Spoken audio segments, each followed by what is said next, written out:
Bonjour tout le monde, comment allez-vous? J'espère que vous allez bien. Moi, ça va de mon côté. C'est Noélie Panda. Encore une fois de plus, on se retrouve pour une nouvelle vidéo aujourd'hui. Pour ceux qui ne me connaissent pas, moi je suis Noélie Panda. Je suis auteure, conférencière et formatrice. Sur cette chaîne, on parle de ta santé mentale, de ta guérison émotionnelle et de ta spiritualité parce que je suis persuadée que c'est l'ensemble de ces trois choses qui peuvent t'aider à avoir une vie équilibrée au quotidien. Avant de commencer le sujet de la vidéo d'aujourd'hui, j'aimerais prendre le temps de vous dire merci d'être là au quotidien, merci d'interagir au fait avec les vidéos, enfin les contenus que je produis. Merci beaucoup. Mais j'ai besoin de vous. J'ai besoin de vous. Si les vidéos que vous regardez ici vous font du bien, si les contenus que je produis, que ce soit par écrit, que ce soit par vidéo, vous font du bien, n'hésitez pas à les relayer au fait. Parce que j'ai remarqué que vous prenez le temps, vous êtes là, vous regardez. Mais il y a très peu qui relaient les vidéos. Alors que pour que notre communauté puisse s'agrandir, pour que d'autres personnes puissent venir et que ce message de la guérison émotionnelle, ce message de la santé mentale puisse porter, les vidéos doivent au fait être republiées, au fait partagées sur vos réseaux, auprès de vos proches, ainsi de suite. En tout cas, si tu connais une personne qui a besoin. Vous savez, par moment, vous avez des gens autour de vous qui sont dans des souffrances et vous ne savez pas comment les aider. Mais c'est voilà. Quand tu as une situation et que tu ne sais pas quoi répondre, tu viens prendre une vidéo, tu envoies ça à la personne. C'est tout ce que je te demande au fait et ça ne vous coûte rien. C'est juste gratuitement. Mais de cette manière-là, vous m'aidez moi à pouvoir accroître la communauté. Et je vous dis déjà merci d'avance. La vidéo d'aujourd'hui, le sujet d'aujourd'hui va être un peu particulier. Oui. Depuis quelques temps, je vous disais qu'on va de plus en plus parler de l'église et j'aimerais qu'on parle d'un truc. Peut-être que tu as déjà vécu ça. Je sais que forcément dans les personnes qui vont regarder cette vidéo, vous avez au moins une personne d'entre vous, vous avez déjà vécu cela ou une personne proche de vous a déjà vécu ça. Donc, allons-y dans le vif du sujet. Est-ce que vous savez que il y a des personnes avant d'arriver à l'église, c'est pas toutes les personnes qui sont arrivées à l'église qui sont émotionnellement ou psychologiquement instables ou blessées. Il y a des gens qui arrivent à l'église avec une bonne estime d'eux-mêmes, avec une bonne confiance en soi d'eux-mêmes. Oui. Mais le problème commence quand ils arrivent à l'église. Parce qu'il faut qu'on se l'avoue, dans certaines assemblées maintenant, la toxicité a atteint un niveau que ça devient très compliqué. En fait, tu es bien en arrivant à l'église. C'est quand tu arrives à l'église là où tu es censé, au fait, là où tu es censé monter de plus, c'est là où d'autres personnes qui sont blessées là-bas viennent te détruire. En fait, c'est ça le truc. Donc, aujourd'hui, j'aimerais vraiment interpeller une personne qui est en train de vivre ça. Ou te prévenir que ça peut arriver. Vous savez, il y a des gens, quand tu arrives à l'église, souvent tu es bébé dans la foi, tu ne t'y connais pas trop. Et donc, toutes les personnes que tu trouves déjà, qui sont déjà sur le lieu, tu les portes en estime. Voilà. Et surtout, quand ce sont des gens qui sont déjà dans les équipes ou des personnes qui sont des responsables, hey, tu te dis, mais leur parole, voilà, c'est la parole de Dieu. Et voilà. Mais malheureusement, parmi ces personnes, on a des blessés de guerre. On a des personnes qui sont blessées, qui sont conscients, qui ne veulent pas guérir. Ou carrément, on en a d'autres qui ne sont pas conscients. Et ils font des dégâts. Ces derniers temps, s'il y a une chose que j'aimerais dire aux hommes de Dieu, attention aux personnes que vous placez comme responsables d'équipe. Ou des personnes à qui vous confiez les âmes. Vous voyez, quand les gens arrivent nouvellement à l'église, il y a des gens qui font le suivi des choses comme ça. Attention, en fait, à ces personnes-là. Parce qu'ils sont en contact direct avec les âmes. Et si eux-mêmes ne sont pas des personnes stables émotionnellement, psychologiquement parlant, ils vont faire des dégâts. Parce que malheureusement, à l'église, nous avons des gens, excusez-moi de l'expression, qui ont échoué dans la société. Entre guillemets, dans la société, ils ne sont rien. Ils viennent à l'église par leur zèle qu'ils puissent montrer au fait aux responsables. On les place au niveau leadership, on les place au fait dans les équipes ou des postes clés. Et c'est là où ils vont venir assouvir au fait leur désir de vengeance, leur truc de enfin j'ai ma revanche. Et malheureusement, c'est les pauvres âmes qui sont arrivées à l'église qui vont subir les pots cassés. Je sais que vous comprenez ce que je suis en train de dire. Moi, j'ai rencontré ce genre de cas comme ça. La personne, mais il y a des moments quand tu entends la personne parler, même parce que la personne est responsable, quand tu l'entends même parler aux aînés, des personnes qui sont plus âgées que lui, tu te dis, mais attends, c'est quoi tout ça là? Et au nom de l'onction, au nom de je suis ceci, je suis cela, on blesse les gens. La personne parle très mal. Mais la personne parle mal ou la personne abuse de son autorité.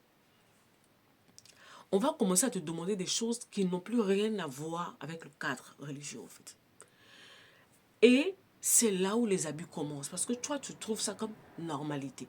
Et tu vas accepter, tu vas accepter, tu vas accepter, alors que on est dans un schéma d'abus. Ce n'est pas toutes les personnes que vous rencontrez à l'église là-bas, ou qui sont responsables, ou je ne sais pas quoi, qui sont, entre guillemets, normaux dans leur tête.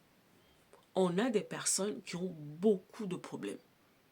Souvent, eux-mêmes, ils ne sont même pas au courant.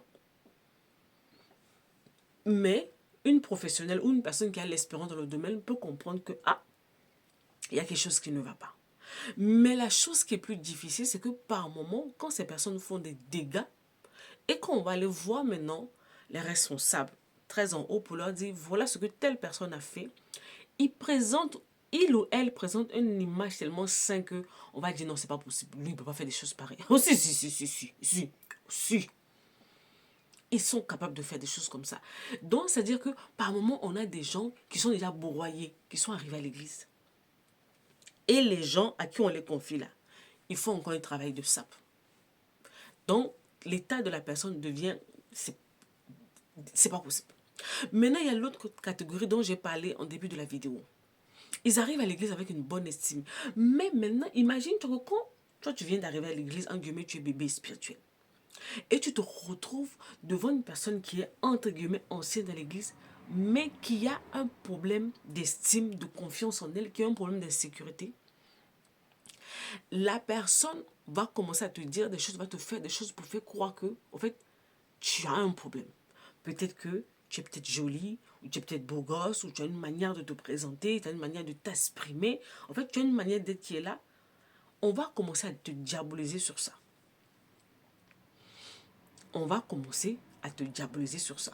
Pour les filles, ah, elle a un esprit de Jézabel, elle a un esprit de séduction, elle a un esprit de ceci. Pour les garçons, oui, il est bizarre, ah, on ne sait pas, hein, on ne sait pas dans quoi il trompe, dans quoi il trempe, ce qu'il fait, il est bizarre, il est louche. On va te faire des choses pas possibles. Juste parce que tu as en face de toi une ou des personnes qui sont en insécurité par rapport à ce que tu es. Donc, si tu as déjà vécu ça, tu n'es pas forcément le problème. C'est juste que tu es en face des personnes insécures. Ce n'est pas parce que tu vois une personne là-bas à l'église, la personne parle beaucoup en langue, la personne crie, saute, fait, comme ça peut faire des prophéties ou je ne sais pas quoi. En fait, j'aimerais vraiment que tu... Comment je peux appeler l'expression là? Que tu ne sois plus aussi impressionnable facilement. En fait, ces choses ne doivent pas t'impressionner. Avec le temps que tu passes avec moi sur cette chaîne, tu es censé apprendre à te connaître, à bâtir une relation plus solide avec Dieu.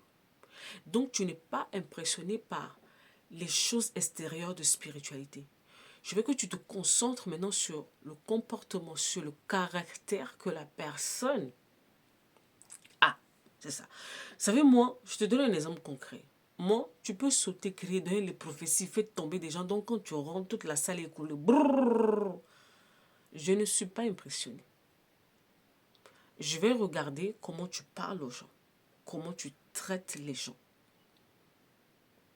comment tu es au quotidien.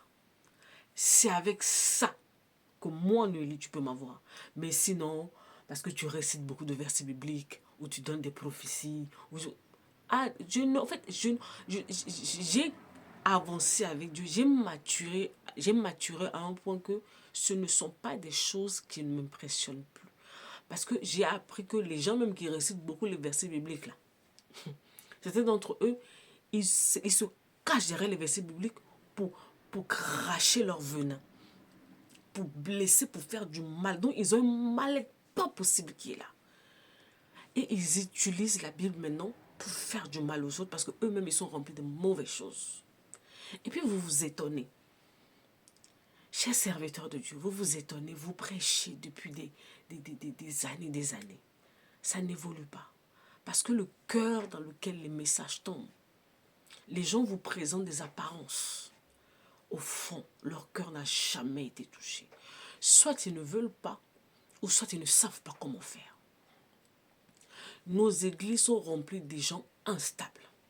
Et le pire, c'est que ces instabilités même peuvent, des ailes que nous voyons, peuvent cacher des instabilités. Et souvent, malheureusement, dans nos communautés, à cause d'un zèle, on donne des postes aux gens. Et vous broyez les vies derrière. Je sais de quoi je suis en train de parler. Dieu seul sait ces dernières années le nombre de personnes que j'ai accompagnées qui ont vécu des choses auprès des personnes à qui on les a confiées. Et même quand il y a abus, on parle, on va te dire non. Non, cette personne ne peut pas faire ça. Si, parce qu'en fait, en réalité, vous ne le connaissez pas. Il vous montre un visage. C'est tout. Vous ne le connaissez pas en réalité. Et c'est dans cette saison, c'est ce qu'on veut apprendre à faire. Aller au-delà de l'apparence que les gens nous présentent. Et pour ça, il nous faut de l'expertise. Il nous faut voir au-delà au fait de ce qui est spirituel. Il faut qu'on rentre maintenant au niveau au fait de la psychologie pour comprendre qui est là, qui fait comment cette personne est.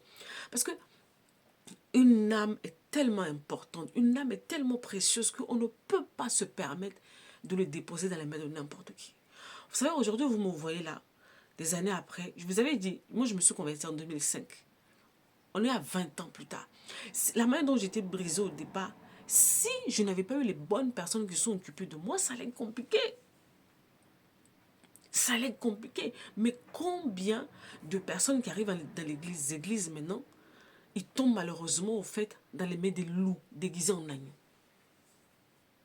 Qui font des dégâts. La personne parle mal, la personne te manipule, la personne t'intimide. Et puis tout ça à coup de versets bibliques. On vous balance des versets bibliques. Mais vous là aussi, quand on vous dit, quand nous autres, on vient vous dire, asseyez-vous avec vos Bibles. Asseyez-vous, bâtissez votre relation avec Dieu.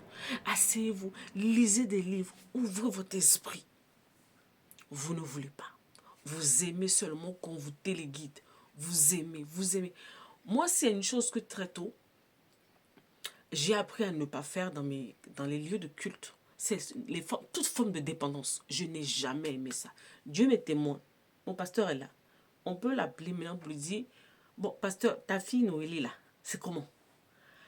Moi, Noélie, prends mon téléphone pour appeler mon pasteur ou pour dire, je vais prendre rendez-vous avec lui. Je crois qu'on s'est vu peut-être 2 ou 3 fois. La première fois, c'était quand je devais lui présenter l'homme que j'allais épouser. On sortait ensemble. Maintenant, les choses devaient se concrétiser et tout. C'était la première fois que j'ai demandé une audience. La deuxième fois, c'était pour lui dire que je déménageais. Je quittais au fait un endroit pour un autre endroit. Après, c'est fini. C'était les 2 fois où moi je l'ai appelé même pour dire je vais prendre rendez-vous avec lui. Je vais l'appeler pourquoi? Il m'enseigne déjà. Ce qu'il m'enseigne, je viens à la maison, je continue et moi-même, je vais plus loin. C'est tout. Mais vous avez, comme je l'avais dit dans quelques vidéos il y a quelques temps, vous avez tellement développé cette dépendance que vous avez ramené ça à l'église. Et malheureusement, vous devenez des proies pour des gens qui sont instables dans l'église et qui abusent de leur autorité. Et vous vous retrouvez dans des états pas possibles. Des gens qui arrivent à l'église avec une bonne estime d'eux-mêmes, avec une bonne confiance d'eux-mêmes. Les paroles que vous leur donnez. Parce que les personnes vous ont mis sur un piédestal. Les paroles que vous leur donnez finissent par les affecter. Donc une personne qui a commencé à venir à l'église, qui était joyeux, qui était souriant, qui était de... Maintenant, plus le temps passe, plus la personne, au fait, il y a quelque chose qui s'éteint dans la personne. Est-ce que c'est ce que la parole de Dieu nous demande? Toi-même qui es en train de vivre ça là, quand tu lis la Bible, est-ce que c'est ce que la Bible te dit? Quand on vous dit réveillez-vous, vous ne voulez pas vous réveiller en fait. Que ce soit à l'église, au travail, à l'école, je ne sais pas où, le monde est rempli de personnes instables. L'église ne fait pas l'exception. Protégez-vous. Je répète, protégez-vous. si vous ne vous protégez pas à vos risques et périls. Si tu t'es déjà retrouvé dans ce cas-là, laisse-moi un message. Si tu as une question, en tout cas, peu importe, si tu as une question par rapport à cette vidéo, laisse-moi un commentaire et je vais rebondir sur cela. Et si tu n'as pas encore vécu ça, je ne te le souhaite pas, que Dieu te préserve de là. C'est pour ça que tes yeux doivent être ouverts. C'est pour ça que tous les jours, chaque semaine, je viens sur cette page pour te dire qu'il faut que tu travailles sur toi. Tu sors de la dépendance affective. Tu sors de l'approbation des gens. Tu apprends à bâtir ton estime de soi. Tu développes une relation personnelle avec Dieu. Tu apprends à écouter Dieu et faire les choses comme Dieu te le dit. Et ne pas te dépendre au fait des paroles des autres personnes autour de toi. Ça va te protéger. C'est pour ton propre bien. C'est pour ton propre bien. Le monde est rempli des personnes instables. Le monde à l'église est rempli des personnes qui sont en guerre avec eux-mêmes. Imagine que une personne est en guerre contre elle-même et tu es à côté de cette personne. Tu vas prendre des balles perdues. Tu vas prendre des balles perdues. Ça n'a rien à voir avec les versets bibliques que la personne récite ou le fait que la personne prophétise ou quoi. Attention. Attention. Moi, je t'ai prévenu. Hein. Ok, prends soin de toi. Et surtout, n'oublie pas de repartager cette vidéo. C'est le meilleur moyen pour toi de pouvoir m'aider sur cette chaîne. Bye bye.